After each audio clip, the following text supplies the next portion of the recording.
God by many names, love from many hearts. Come inside, you don't have to hide. You're perfect as you are.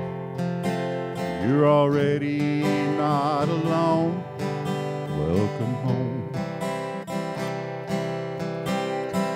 God by many names, love from many hearts. Come inside, you don't have to hide. You're perfect as you are. You're already not alone. Welcome home. You're already not alone. Welcome home. Morning, everybody. It's always so wonderful to see all your faces. I love it. So welcome this morning on the, 52525? Isn't that cool? I love numbers. I want to say thank you for everyone to be here, and I'm asking, do we have any new faces? I feel like I recognize everybody today. Anybody new today? No? Okay. Let's see. I wanted to say thank you to all of our volunteers that come early and set everything up. And so we've got our practitioner of the day, which is Miss Mary. Thank you for being here. We've got, who's doing High Watch today? Is that Stephanie? Are you doing High Watch? Stephanie's doing High Watch for us today. Thank you, thank you. We've got Christy on sound and Bill on online stuff? Tech. We'll call it tech. Thank you. We've got Alan, who is here doing our music for us, which we are so very grateful. My beloved David is doing our slideshow. We've got Diana's doing our food in the back, and then we have Jesse who's doing our greeters today.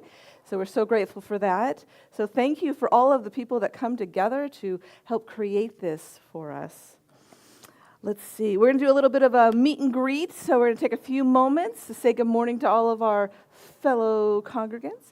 Alan, will you play us a little ditty? Everyone go ahead and stand up and say good morning. Good morning, good morning.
Welcome back to your seats, everybody. Welcome back to your seats. And now for another little ditty from our Alan. Little ditty. Little ditty, yeah. Let me look in here. Little ditty.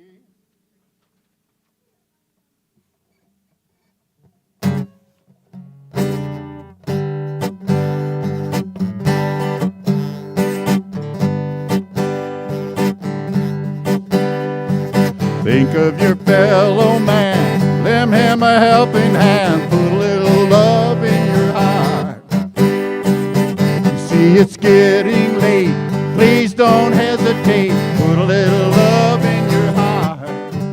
And the world will be a better place, and the world will be a better place for you and me. Just wait and see. Another day goes by, still the children cry, put a little love in your heart. If you want the world to know, we won't let hatred grow, put a little love in your heart.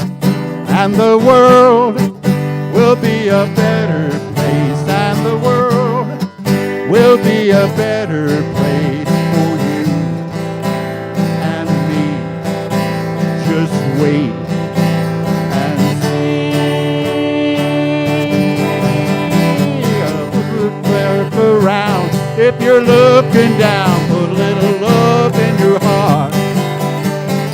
I know when you decide kindness will be your guide, put a little love in your heart, and the world will be a better place. Yes, the world will be a better place for you and me.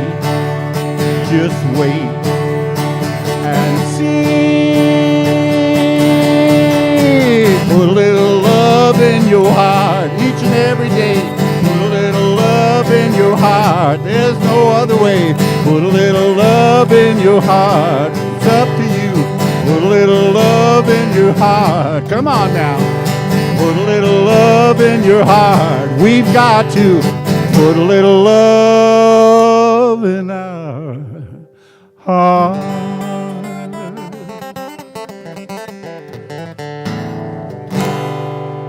Woo. You sound good. We've got a choir out there. Yeah. Okay. So now we do the lighting of the flame. We perform the lighting of the flame with a flame of faith ceremony to promote the universal consciousness of life, which acknowledges that all people and all things, all beings come from the one great universal presence that we call spirit. We first light our unity candle, which represents the unifying nature of all religions through thought and experience, which honors here today.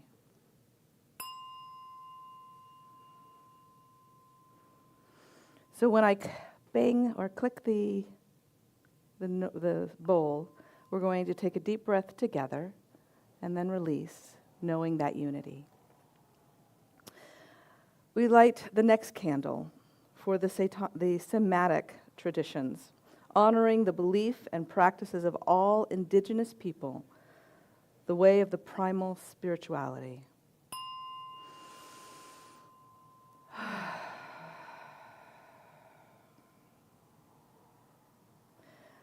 We light a candle for Hinduism, honoring the path of knowledge, action, and devotion.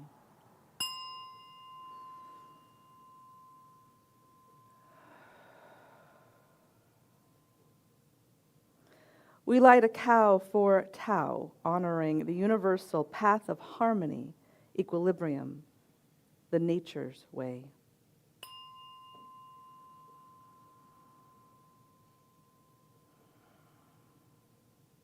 We light a candle for Judaism, honoring the ethical path of living by sacred law.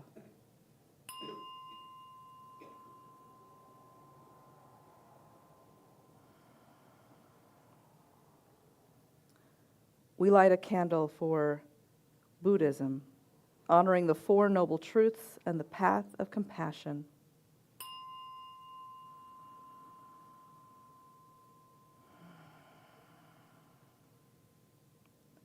We light a candle for Christianity, honoring the Christ consciousness as a path of love.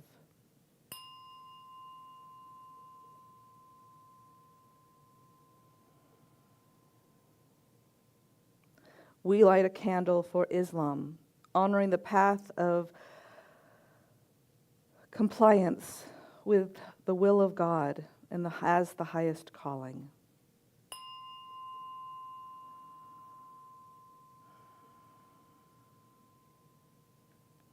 We light a candle acknowledging the Center for Spiritual Living and all forms of New Thought, the metaphysical path of a personal relationship of the healing through the principles of universal spiritual practices.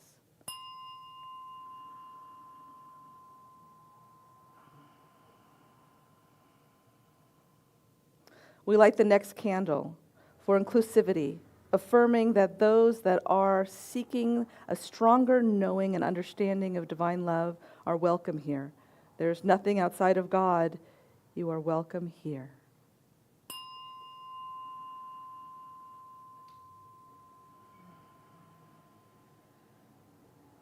We now light the candle of healing and invite you to silently offer into the light the name of those loved ones knowing that they are now the perfect expression of spirit, externally, internally whole and love.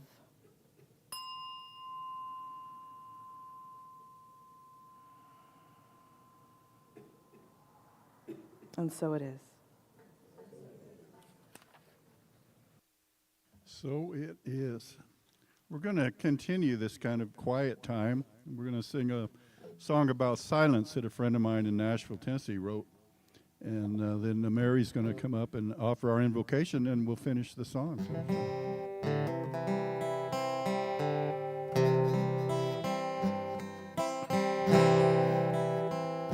In the silence of this moment, there's a holy presence near. In the silence of this moment, Spirit whispers and I hear. In the silence of this moment, my search for hope is done.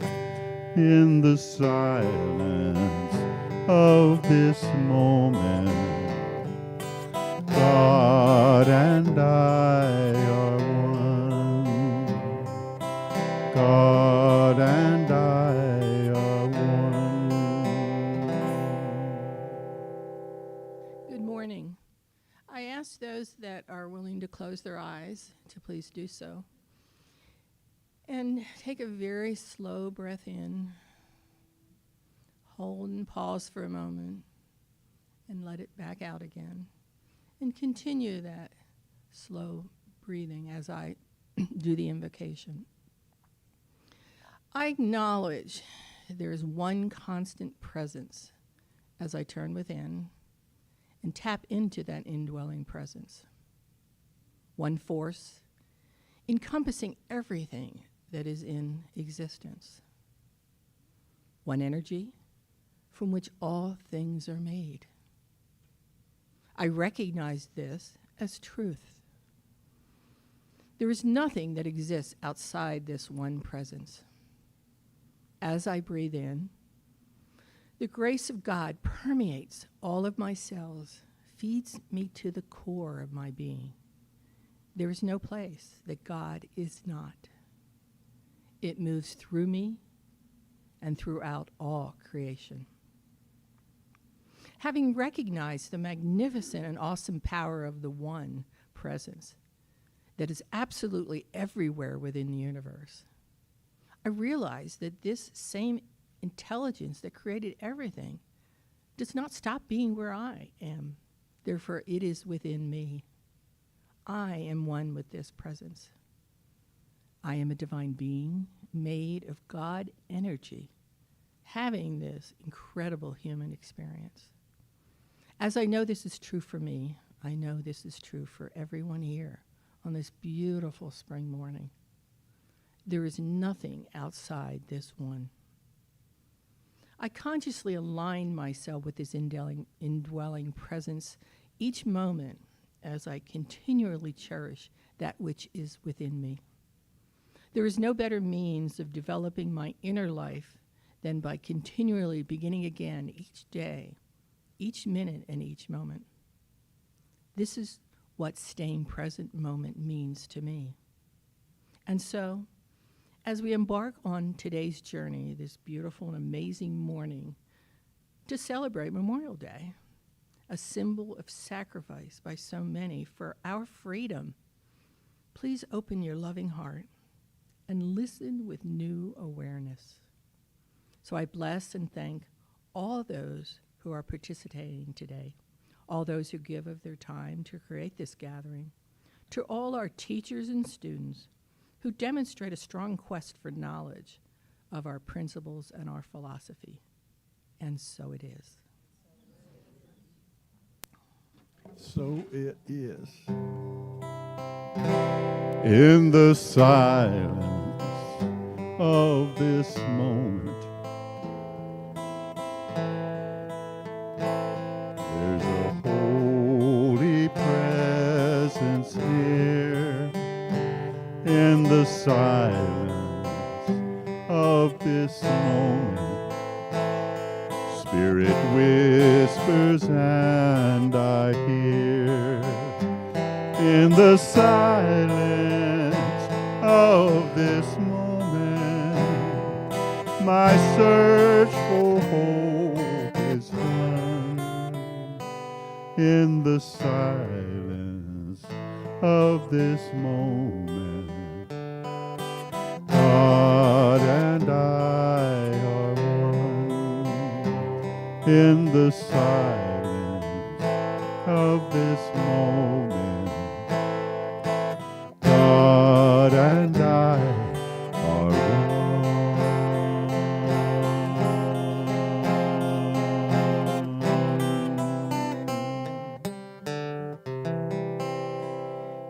Now Mary's going to offer our reading for us. Yay. Yes. Today's message is Breaking Silence. The Center for Mindfulness and Cognitive Behavior Therapy talks about self-silencing. Self-silencing is a behavior where individuals suppress their thoughts, feelings, and needs, often to maintain relationships or avoid conflict. It characterized by inhibiting self-expression and can have negative impact on mental and physical health. So I've chosen a reading from the author John O'Donohue. It's called To Bless the Space Between Us. It's a book of blessings. I'm going to read it slowly because it took me a while I had to read it a number of times to really understand the impact that it has. So the reading is called For Freedom. As a bird soars high in the free holding of the wind, clear of the certainty of ground, opening the imagination of wings into the grace of emptiness to fulfill our new voyaging. May your life awaken to the call of its freedom. As the ocean absolves itself of the expression of land, approaching only in the form of waves that fill and pleat and fall with such gradual elegance as to make of the limit sonorous threshold whose music echoes back along the give and strain of memory. Thus, may your heart know that patience that can draw infinity from limitations. As the embrace of the earth welcomes all we call death, taking deep into itself the tight solitude of a seed, allowing it time to shed the grip of former form, and give way to a deeper generosity that will one day send it forth. A tree into springtime, may all that holds you fall from its hungry ledge into the spectrum surge of your heart. So it is. So it is. Thank you, Mary. So good to see you.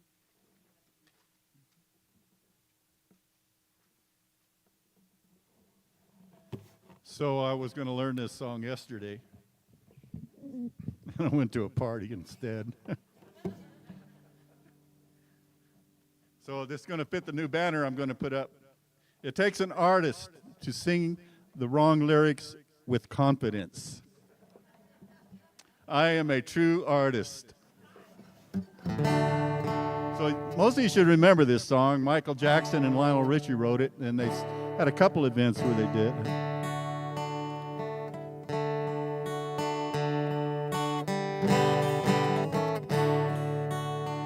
There comes a time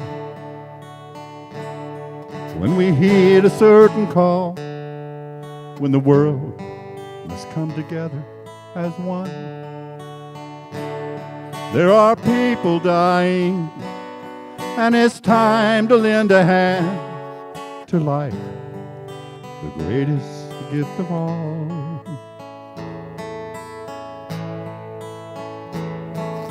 We can't go on pretending day by day that someone, somewhere will make a change.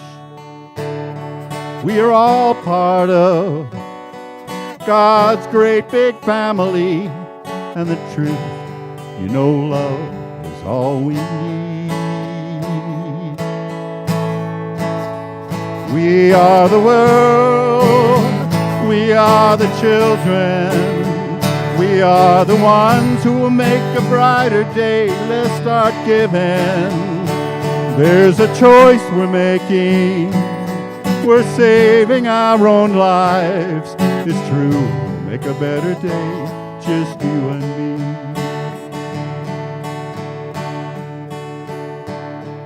Well, send them your heart so they know that someone cares, and their lives will be stronger and free. As God has shown us by turning stone to bread, and so we all must lend a helping hand. We are the world, we are the children, we are the ones who will make a brighter day. Let's start giving. There's a choice we're making. We're saving our own lives. It's true, we'll make a better day, just you and me. When you're down and out and it seems no hope at all, but if you just believe there's a way we can fall, let's realize that change can only come when we stand together as one. We are the world, we are the children, we are the ones who will make a brighter day. So let's start giving, there's no choice, we're saving our own lives. It's true, we'll make a better day, just you and me. We are the world, we are the children, we are the ones who will make a brighter day. So let's start giving. There's a choice we're making. We're saving our own lives. It's true, we'll make a better day, just you and me. It's true, we'll make a better day, just you and me. Thank you, thank you. On you folks.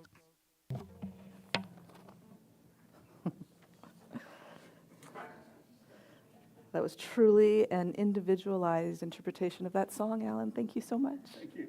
It's one of my favorite songs. I love that song. It was one of the 80s, you know, I was in high school, and it was like, yes, we're going to make a difference. Yes. And here we are, making a difference, right? So, breaking the silence. This whole month we've been talking about self-advocacy. Who are we? What do we want? What are we doing? How do we make a difference in our lives in the world? And as I was meditating and working on today's talk, it came to me that there's one way to do this, and that is by knowing who I am. It's going inside. It's understanding me. So our world is today, we're taught to look outside of us for our love, for our affection, for our appreciation, for our validation. But the reality is that we'll never find it out there if we don't find it in here. There's an old Hindu myth that talks about, I was supposed to take this, wasn't I? He's looking at me like, what are you doing? Oops, let's black that out for a moment. So there's an old Hindu myth, right, that says the gods are trying to figure out where they're going to hide divinity so the humans will never find it. And so where do they hide it? Because I know that some of you know this. Where do they hide the divinity? They inside, right? That they hide it inside the human being, and they'll never discover it because they always look outside. So I started thinking about that, and that is true. I mean, in the world that we live today, how many times have you heard the woe is me story? Well, she did this to me. He did that to me. So Socrates, I know you all know who Socrates is, one of our oldest and most prestigious philosophers. And he says, I cannot teach anybody anything. I can only teach them to think. Because what was his philosophy was, let's ask questions. I'm not going to tell you the answer. I'm just going to ask you ideas or ask you questions so you contemplate and then figure it out yourself. Because we are created on different levels. There they are. So we have our conscious minds, right? We have that thinking process. What we think we are. So I wake up in the morning and I'm like, oh, well, Rachel just woke up and Rachel's going to be grateful and Rachel's going to go do this. And it's just all about what's this body and this thought process. But where do we go a little bit deeper? Now I made it up instead of down because I think we start at the bottom and grow bigger. So then we have our subconscious or unconscious. That part of us that is formed through our experiences and our lives and our belief systems.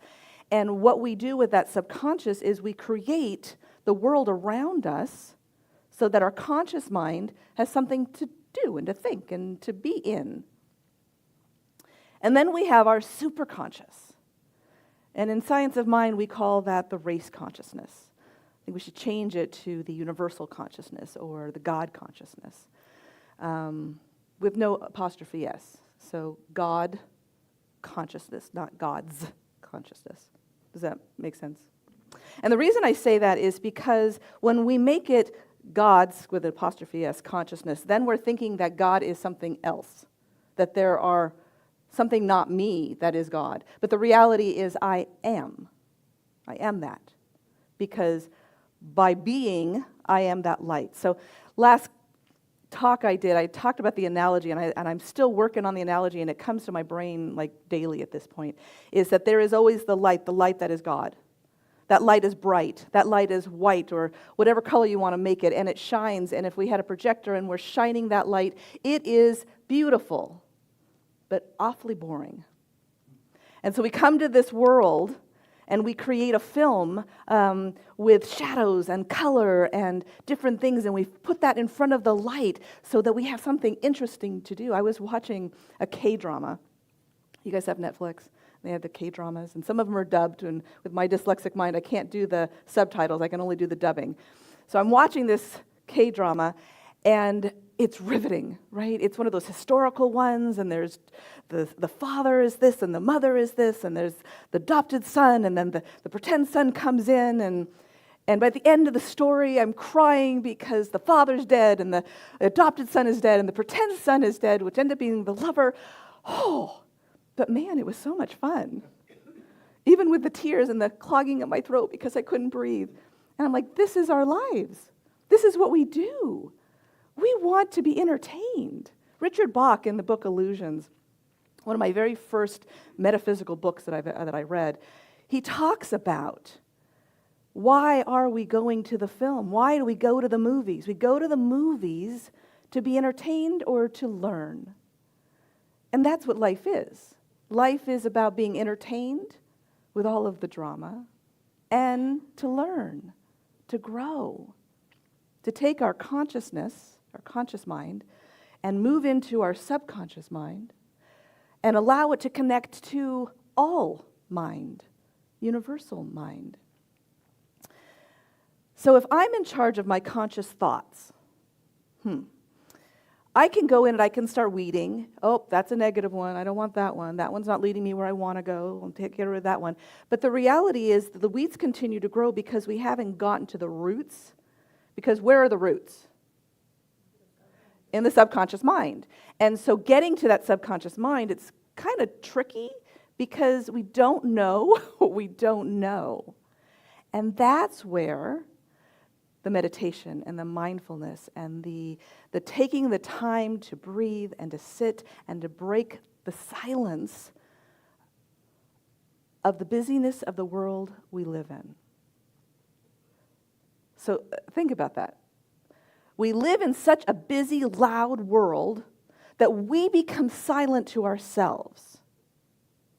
And if we're silent to ourselves, how do we know who we are? How do I know who I am if I take no time to stop and listen to me? It doesn't happen. And so we have this whole world that looks like it's happening outside of us, which is actually happening inside of us in our subconscious, creating all of the drama, which is what we want because it would be really boring if we just stared at the light. So some of you might be saying in your head, because when I first heard the concept, I was like, I don't want to cry. I don't want the pain. I don't want the fight with my best friend. I don't want that. And I would say, well, if you've got it, you must want it on some level. Now, the next comment usually is, well, you can't say that children want to be abused. They're children.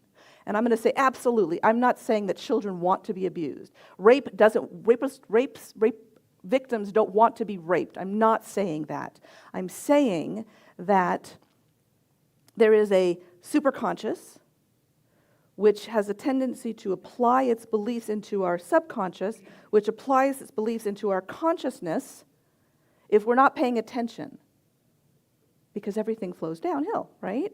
And so unless I'm conscious of what I'm seeing and doing in my subconscious, which then allows me to reach into the superconscious, I'm just a victim of all that is going on outside. Whew, that was a lot. Did that make sense? It made sense in my brain, but my brain knows what I'm talking about. Okay, good. So the Science of Mind teaching symbol is saying the same thing, right? We've got our wholeness, which is the universal energy, God, source, spirit, the light, the spark. We've got the top, which is our spirit, which is spirit or God or that superconscious. We've got the middle part, which is the creative law. The creative law, what creates is our subconscious. And then we've got the end, which is the body, the effect, or our conscious mind. Okay? So we can allow it to flow down, or we can work on flowing up. Either way, we still have the life that we're living. So, whoops, I didn't want that one yet. There we go. So I have a story, asking the question. So getting back to Socrates. Socrates said, ask questions to get the answers. Ask the questions. So you may have heard this question, why does this always happen to me? That's a question. It's not an effective question, though. When you ask, why does this happen to me, your brain goes, well, let's see. Why does this happen to you? And it's going to give you an answer. It's going to tell you why this is happening to you. But is that productive? Does that solve anything? Does that make anything happen different? No. It just creates more of the same. So what would be a good question? What am I going to learn from this situation? How is this situation bettering me? How can I help somebody else through this situation? So we've got questions that we can ask that allow us to go in a different place into our subconscious. So for an example, I had a dear friend, her name is Karen, and Karen and I, this is probably about, 10 years ago, and we're sitting in a class, and she had this huge dilemma on her mind, whether to move to New York or to stay in Vegas. And so we're chit-chatting about it, and I was like, Karen, question, why do you want to move to New York? And she goes, well, my daughter just had a grandbaby, and my daughter and my grandbaby and my son-in-law, they're moving to New York, and they're opening a business. They were going from California. And I'm like, so you moving to New York, how does that feel? And as she closed her eyes and she kind of got into the feeling, I saw her whole body light up to be with her grandchildren, to help her daughter. I felt amazing. And I said, well, why would you stay? And she said, well, I've got my whole spiritual family here. There's the church, and there's my business, and I've got all this stuff here. And I said, okay, so what would it feel like if you stayed here knowing that your daughter and grandbaby are moving to New York? She closed her eyes, and she got into the feeling, and it was heavy. And she opened her eyes, And she said, thank you for asking the questions. I'm moving to New York. Because she took the time to ask, or I guess I gave her the right questions. She asked the answer the questions, to do the contemplation, to stop at the silence and begin listening to herself rather than all of these outside influences. Make sense? So now I can read my quote. Oz never gave nothing to the Tin Man that he didn't, David said I have to put the second didn't in there, didn't already have. You guys know the song, right? Yeah. See, David, you were right. Everybody nodded their heads. So what does this mean? We were driving along, and this song came on the radio, and I'm like, oh my God, that's it. Because Oz, being the God figure, and the Tin Man going, I want to be courageous, I want to be brave, I want to have heart, I want to feel compassion and love and be supportive, but I'm not that. And as we go through the story of the Wizard of Oz, we see that he is all of that and more. He didn't need a heart. He just needed to acknowledge the heart. So I remember a time when I, years ago, probably about 15, maybe, how old are you now, 31? So she was 13 at the time. So anyway, a long time ago. I'm taking this seminar, and they're like, okay, Rachel, this weekend you have to do something that scares you. And I was like, nothing really scares me, because I was a little denial at that time. And one of the guys said, "What? Have you ever skydived?" And I went, "No." Well, maybe you should do that. I'm like, I have no desire to do that. And he said, well, why not? And I said, because it's scary. I don't want to do that. So lo and behold, there I'm on the road to Jean, Nevada, to skydive on a Saturday in the middle of summer. And I was terrified. Absolutely terrified. Tears are running down my face. And we get there, and we spend 20 minutes to a half hour them telling you how you can die. And then you have to sign a waiver saying, yep, I know I can die. And then you have to do this walk of death to the plane. And I'm like, oh my God, I just have to have courage. Oh my gosh, I'm so scared. I want to get through this. I get on the plane, and there's one seat, and that's just for the pilot. And we're all sitting in this small little thing. We go up 11,000 square feet, and then this guy hooks himself to me, right? And we dive out and roll over, and I'm falling in the sky. And the parachute comes up, and of course you feel the movement. And then there's peace. And it's so quiet. And the air is cool.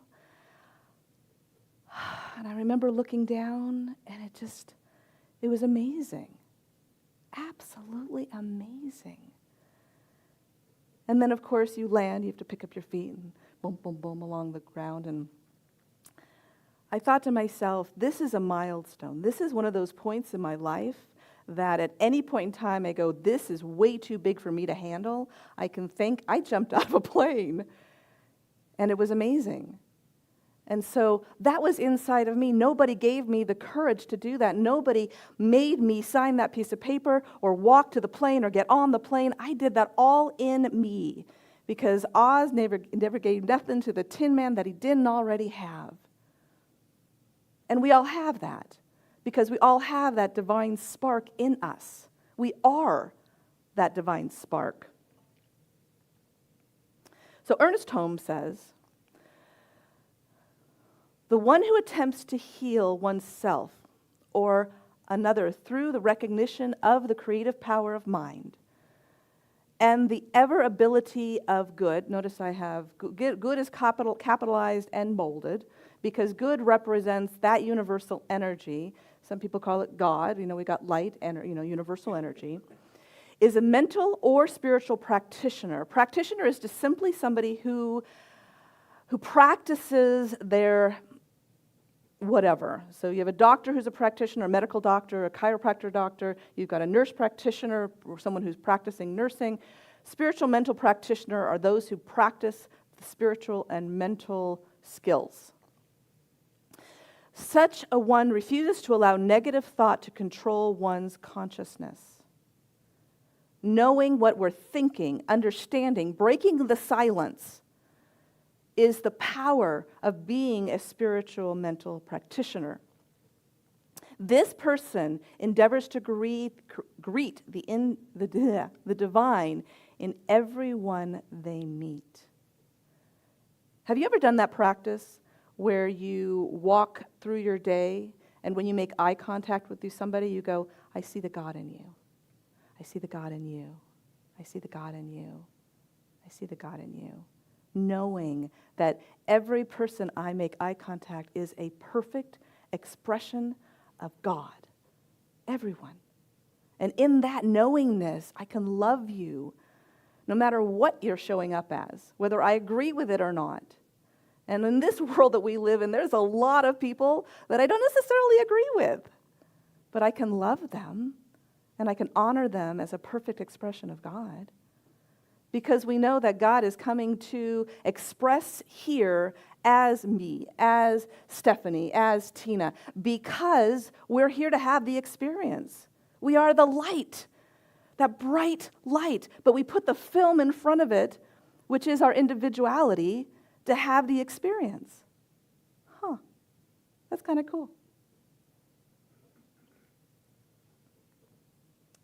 So what do we do with all this information? We've talked about the philosophy. We've talked about how I individualize it. We've talked about, I forgot my story. Hang on. I got a story. So as a hospice chaplain, I sit with people all the time who are right at the end of their lives. And sometimes they're very content. Like, yep, I'm good. I'm ready to go to whatever is next. And then I get those people that are like, oh, man, I don't know. I'm scared. I don't know what to do. I don't want to. And those are the people that I love as patients, because those are the people that I can sit with and I can listen to and I can witness. And a lot of time, they don't even need me to say anything. A lot of times, they just need someone to hear them, to feel them. So there was this one time, and the gentleman has passed several years ago. And I remember sitting with him and asking him how he was feeling and what was going on, and he started crying. And he said, I used to beat my kids. And I went, wow, okay. Now, as a chaplain, I don't get stunned by anything that comes out of someone's mouth. I just know them as the whole and the complete that they are. And he said, and my dad used to beat me. And again, I'm witnessing. That must have been really hard. He said, it was hard. And he's crying.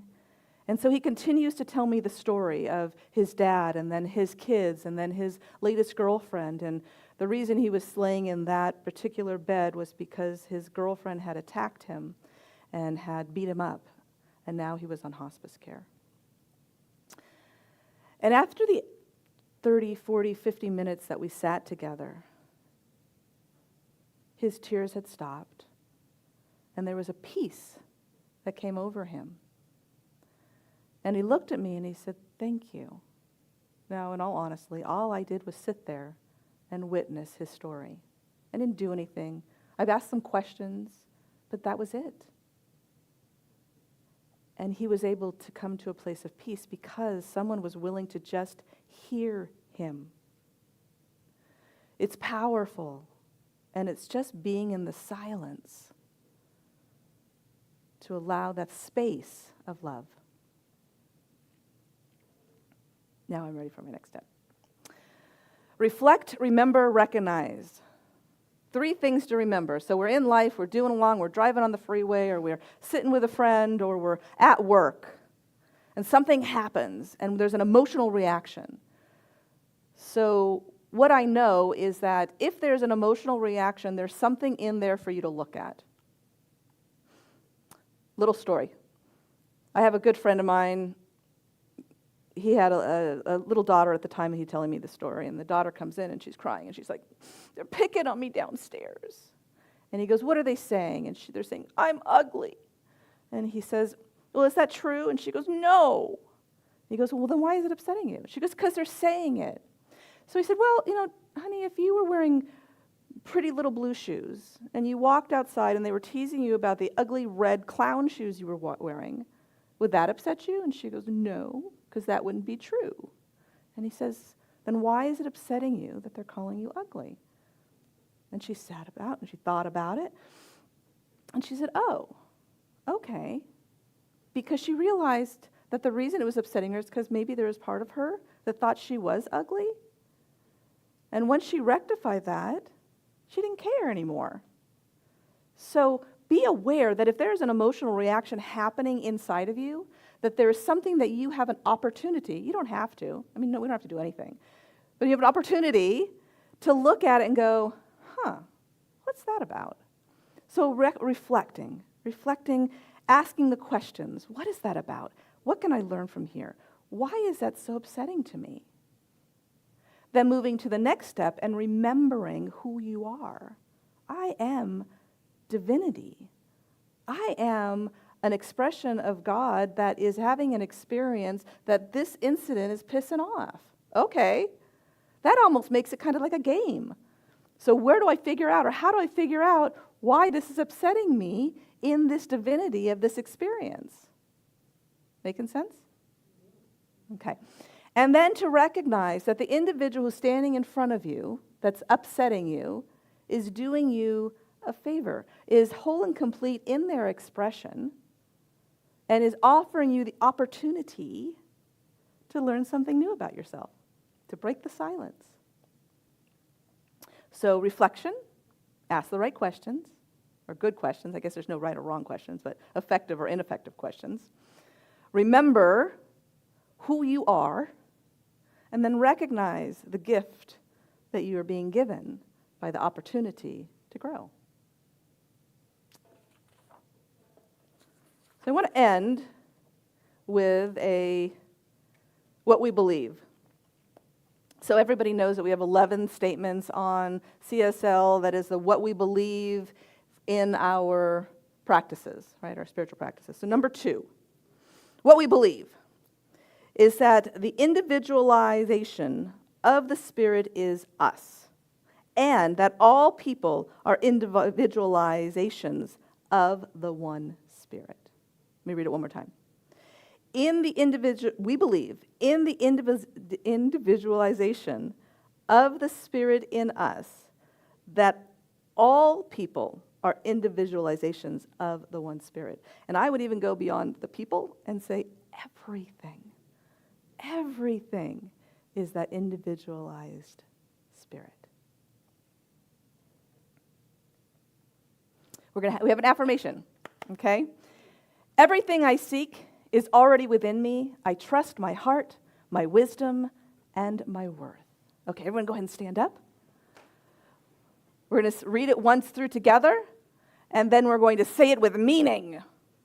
Bill, I need you to move just a little bit that way. Thank you. I didn't mean down, I'm going to, but that's okay. Ready? 1, 2, 3.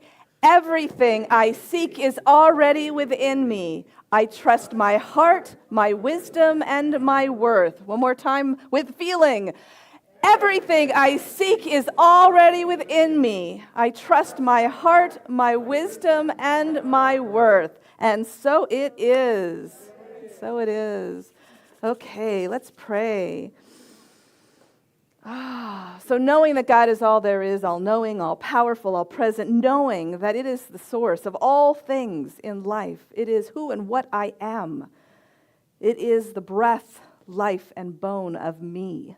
And in this knowingness, I know that I am aware, that I break the silence of not listening to me, that I take the time to love, honor, respect me and those around me with dignity of life and dignity of truth and dignity of awareness.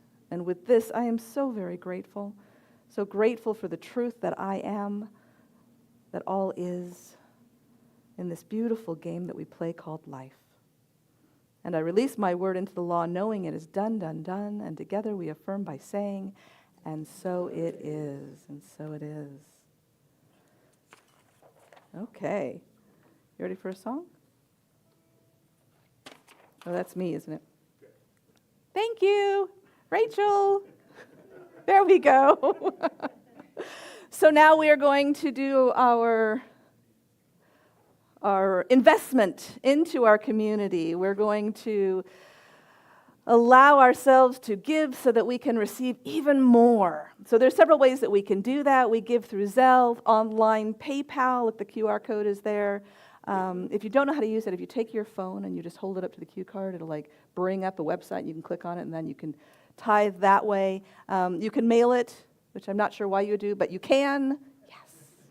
Or you can put it in the little blue envelope that's sitting on your chair into the, is the red bowl out? I don't see it. Oh, Anna, you're hiding it from me. That's okay. The little red bowl that's sitting on the table with the black tablecloth. Okay, and we have a song we're going to sing. So we needed the affirmation first, though. So go ahead and take a moment with your gift. Maybe you flip the, there we go. And we're going to put that on our hearts. And together we're going to say our affirmation prayer. Ready? I am overflowing with love and abundance. I give from the source of my being, which is rich and unlimited. With joy and excitement, I share from this overflow.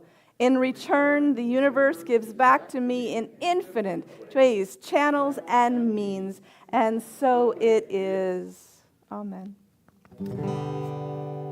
The song. So it is. Actually, that was a great message today. I want to thank you.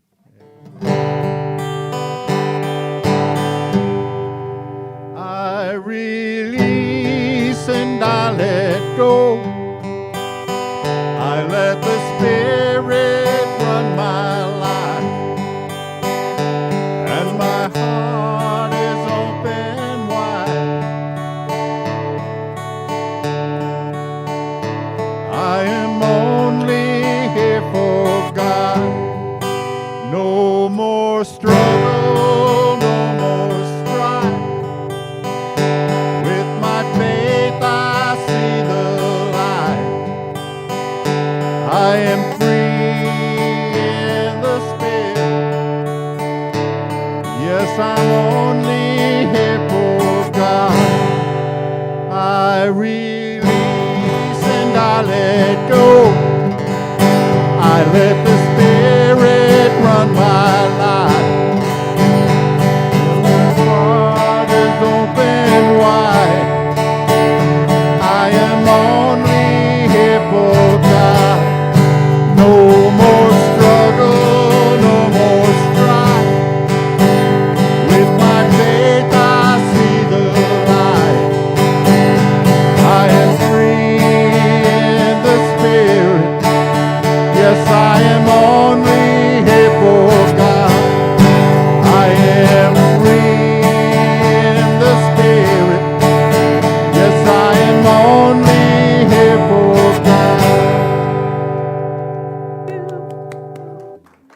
Okay, so now we have our announcements. Mary, you ready? That's you.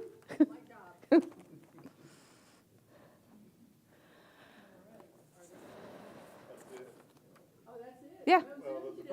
That's the first one. Okay, no Zoom. Today at noon because we're live. Here.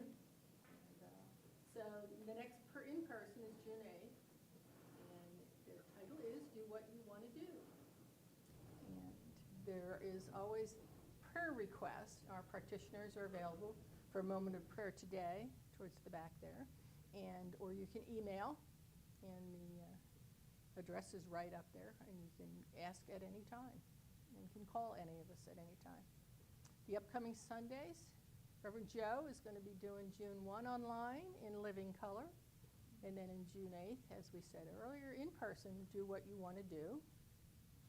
And Alan's going to do New Day, and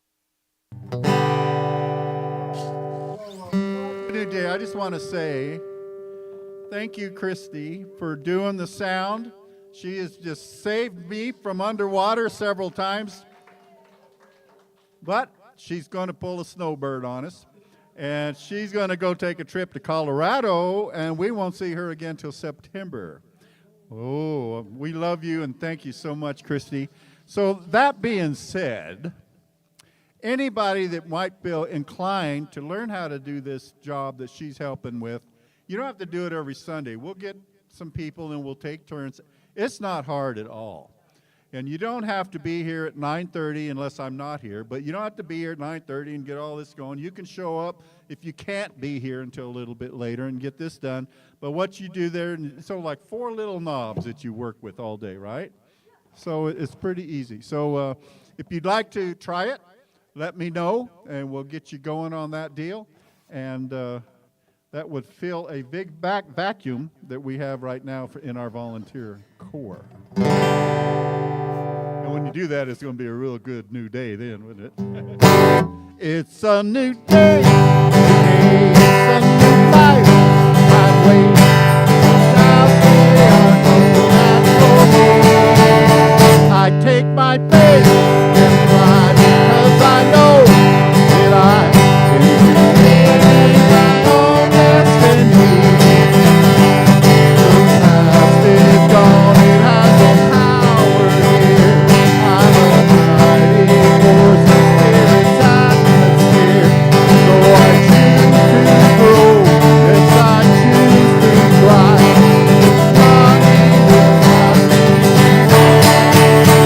It's a new day, today it's a new life. I wait without day, I know that's for me. I take my faith and fly because I know that I can create my own destiny. Right here, right now, I claim that I am whole. There is nothing else that I need to know. So I have done my work. I'm deserving of God's goodness abounding in love. It's a new day, today it's a new life. I wait without fear, I know that's for me. I take my faith and fly because I know that I can create my own destiny. As I believe it, so it will be. Woo! Yay!